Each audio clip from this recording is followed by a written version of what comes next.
മംഗളൂരുവിൽ Malayali medical വിദ്യാർത്ഥികൾക്ക് നേരെ സദാചാര ഗുണ്ട ആക്രമണം. ഇതര മതത്തിൽപ്പെട്ട വിദ്യാർത്ഥികളുമായി സോമേശ്വർ ബീച്ചിൽ എത്തിയപ്പോഴാണ് 3 വിദ്യാർത്ഥികളെ മർദ്ദിച്ചത്. ഇവരെ ആശുപത്രിയിൽ പ്രവേശിപ്പിച്ചു. ആക്രമണവുമായി ബന്ധപ്പെട്ട് തീവ്ര ഹിന്ദുത്വ പ്രവർത്തകരായ 7 പേരെ പോലീസ് അറസ്റ്റ് ചെയ്തു.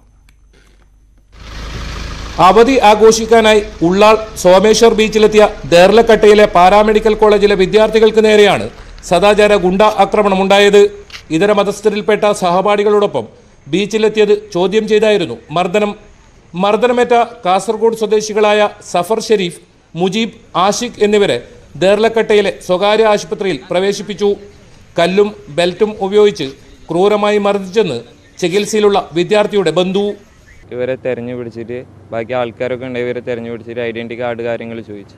ഇവർ വിസമ്മതിച്ചപ്പോൾ ഇവർ അസഭ്യം പറഞ്ഞുകൊണ്ട് അവർ അറ്റാക്ക് ചെയ്യുമായിരുന്നു. ഫസ്റ്റ് 6 പേരുണ്ടായിരുന്നു അറ്റാക്ക് ചെയ്യുമ്പോൾ.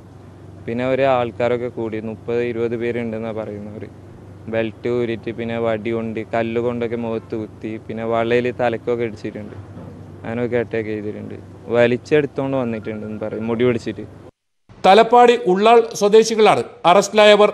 ഇവർ തീവ്ര ഹിന്ദു സംഘടനാ പ്രവർത്തകരാണെന്ന് പോലീസ്. മർദ്ദനമേറ്റവർക്കൊപ്പമുണ്ടായിരുന്ന പെൺകുട്ടികളെ സുരക്ഷിതമായി കേരളത്തിലേക്ക് എത്തിച്ചു. നേരത്തെയും മംഗളൂരുവിൽ സമാന രീതിയിൽ മലയാളി വിദ്യാർത്ഥികൾക്ക് നേരെ സദാചാര ഗുണ്ടാക്രമണം റിപ്പോർട്ട് ചെയ്തിരുന്നു. ന്യൂസ് 18 കാസർഗോഡ്.